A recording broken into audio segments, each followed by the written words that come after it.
m'appelle Celestino Migliore, je suis nonce apostolique en France. Je suis heureux de vous parler un peu de ce que c'est un jubilé.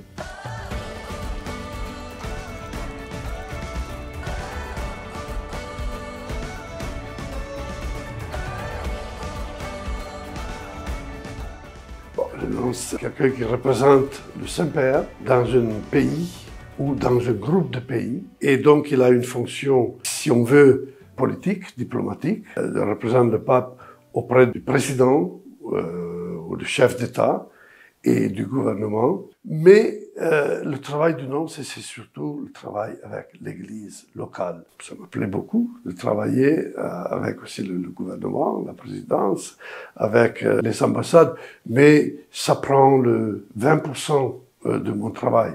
Le 80%, c'est pour et avec l'Église. Chaque fois qu'il y a besoin de nommer un évêque, par exemple, le nonce est un peu appelé à préparer un dossier, à présenter des noms au Saint-Père. Et puis, il y a toute la question de la relation surtout avec les évêques, une grande fraternité, une grande communion. Et puis, avec toutes les expressions de l'Église, les laïcs, les religieux, les religieuses. Et je passe toutes mes matinées, par exemple, à recevoir qu'il y a beaucoup de gens qui viennent pour parler de belles choses qui se passent dans l'Église en France et parfois, ou souvent même, parler des problèmes qu'il y a. Et donc, on partage tout cela, mais je crois dans une perspective de foi que l'Église, c'est pas quelque chose qui repose sur nos épaules, mais c'est dans les mains de Dieu. Et donc, nous devons faire tout ce que nous devons faire. Et puis, laisser à Dieu qui réalise ses desseins. Déjà, la Bible nous parle du temps qui sont réservés pour Dieu et pour notre prochain. À l'époque, on ne cultivait même pas la terre pour la laisser reposer, car la terre avait droit à avoir son repos. Si on avait des esclaves, on les libérait. Il y avait des prisonniers qui étaient libérés.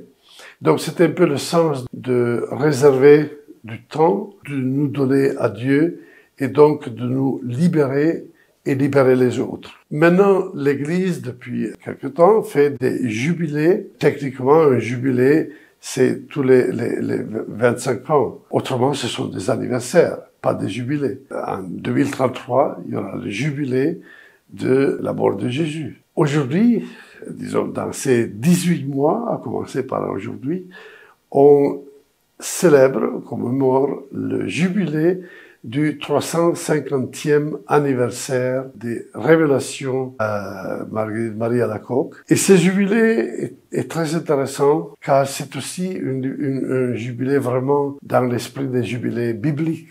Car aujourd'hui, comme en 1673, lors de la première apparition du Sacré-Cœur, nous vivons dans une époque un peu de brutalisation de notre société. Ce sont les guerres, c'est la violence, c'est le mécontentement des populations. Donc, on a besoin de réhumaniser notre société. Et c'est pour cela qu'on donne un grand, disons, relief, importance à ce jubilé du Sacré-Cœur. Car le Sacré-Cœur, son message est très simple. Dieu te aime, Dieu nous aime tous, et Dieu veut que nous nous aimons entre nous.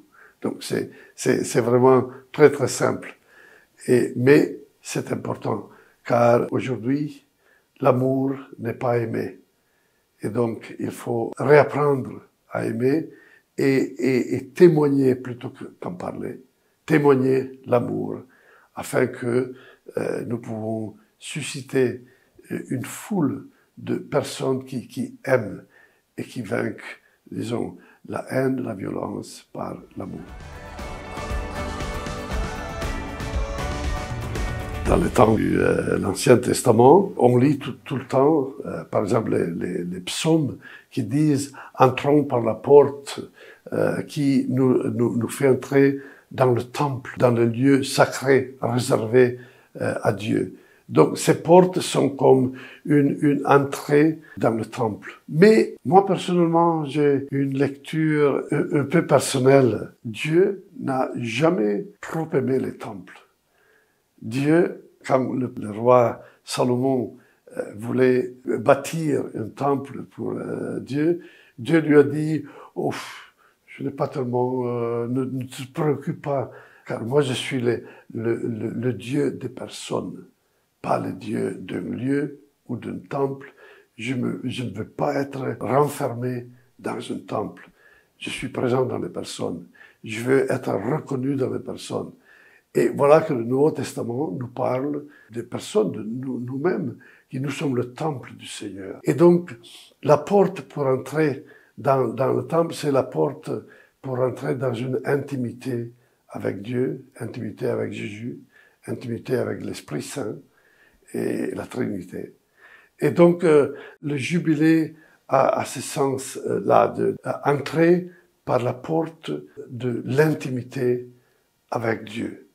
Et l'intimité, c'est quelque chose de très fort, de très personnel. L'intimité est faite de prière, mais est faite aussi de solitude avec Dieu, de douleur, là où tout le monde, tous les jours, fait face à des souffrances, à des douleurs. Et alors, dans chaque petite ou grande douleur, si on voit la grande douleur de Jésus, le moment que sur la croix, il a dit Dieu, mon Père, pourquoi tu m'as abandonné? Et parfois, nous aussi, nous sommes tentés de crier vers le Seigneur. Et c'est bien de crier vers le Seigneur, de lui dire, pourquoi tu m'as abandonné? Car le moment que nous disons cela, pourquoi tu m'as abandonné, nous réavivons notre foi. C'est-à-dire, je sens que tu m'as abandonné, mais j'ai confiance en toi. Et c'est ce que Jésus a fait. Et c'est pour cela qu'il a été ressuscité par le Père, par Dieu le Père. Car il a, malgré toute la douleur, toute la souffrance, il a gardé sa foi en Dieu.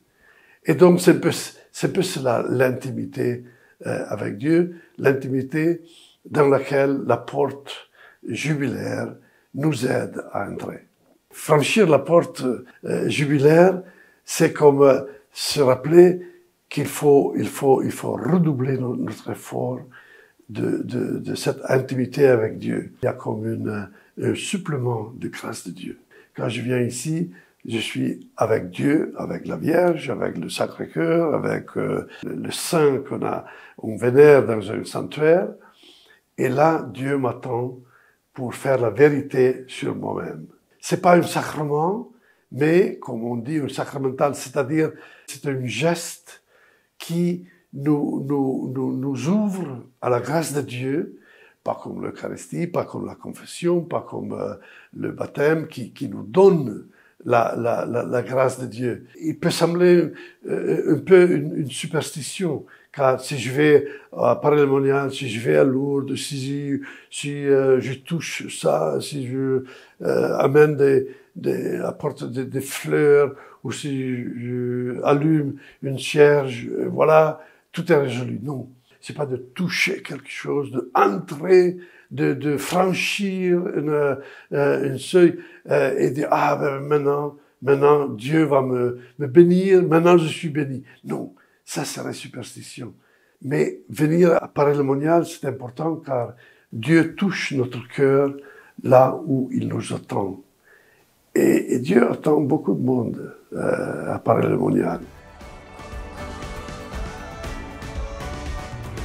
Ce qui m'a marqué, c'est la simplicité que Dieu utilise pour nous faire entrer en contact avec lui. J'ai beaucoup aimé aujourd'hui la profondeur, l'intensité spirituelle de la communion avec Dieu et la simplicité des gens. Je regardais un peu pendant la messe et puis pendant la journée, les gens dans les yeux, et je voyais que c'était tous des gens comme moi, qui viennent des situations là où on a des problèmes de difficultés, des relations avec les autres, et des problèmes de tout genre, des problèmes sur le travail et tout cela. Mais là, dans la simplicité, Dieu nous parle, Dieu nous dit quelque chose, Et on peut rentrer maintenant, ce soir, demain ou après-demain, chez nous, changer. C'est-à-dire avec une disponibilité à aimer les autres. Puis après, peut-être que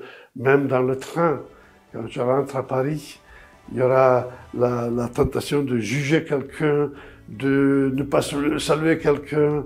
Ben, c'est notre faiblesse. Mais là, on va se reprendre et laisser que la miséricorde de Dieu fasse son travail.